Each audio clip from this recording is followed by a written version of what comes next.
Are you not getting Facebook Messenger notifications on iPhone? In this video, I will guide you step by step on how you can fix if you're not getting Facebook Messenger notifications.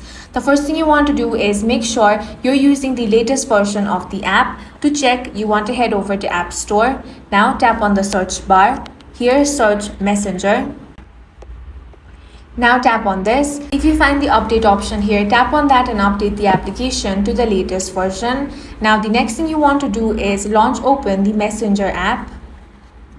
Then tap on this menu icon at the bottom right corner. Here select settings.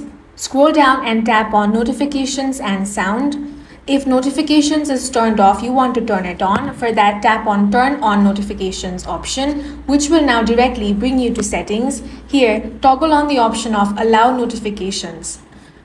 Once you tap on that, you will now receive notifications. If you do not find the options here, then you can simply head over to settings. Then scroll down a bit and tap on notifications. Scroll down and find Messenger from here. Here you will find allow notifications option. Go ahead and toggle this option on. Once you do that, you will now start to receive notifications on Facebook Messenger, and that's it for this video. If you found it useful, make sure to hit the like button and subscribe for more videos like this.